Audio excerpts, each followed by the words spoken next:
Anti-Black racism hides in plain sight in Canadian society in a way that we don't question it. When we see an 11-year-old Black boy and we see him treated as though he's an 18-year-old or a 19-year-old, and the adultification that happens, that's an example of where it hides in plain sight, where we see young Black girls who aren't given that nurturing and that support because we believe that Black girls aren't in need of that much support because, they're strong and they're able to take on the world. We're seeing an increase in people's racial consciousness and awareness around issues of anti-Black racism. But if you are a Black youth and you're experiencing and you're going through the system in the way that you are, you would likely say it's not happening fast enough, and all of the oppression and these different ideas about yourself and your Blackness, all of the negative thoughts, and those things are now internalized and you believe them to be true. There's a possibility that you might think that the charges that you receive are badges of honor, right? And you're comparing them with your other peers to see who has the most charges. Like, these are examples that I've heard from staff directly that are working with youth in criminal justice.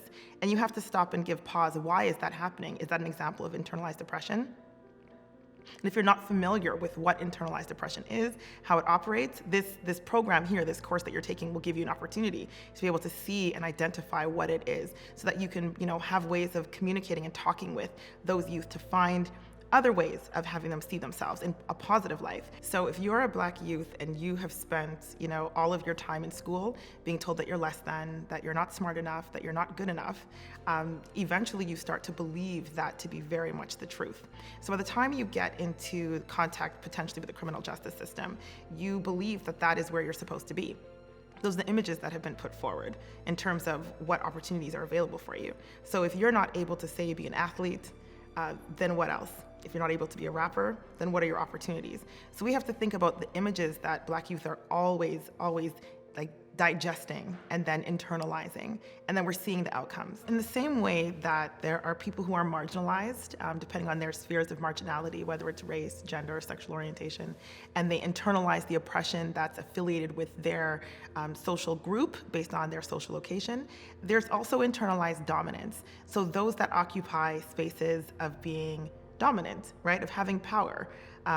There's also an internalization that happens there as well, where you grow up believing that you are better than and that you are superior.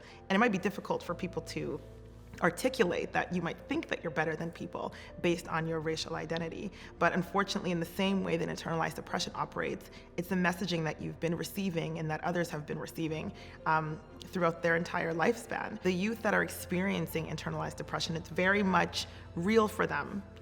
They've internalized these views that are racist and terrible about who they are.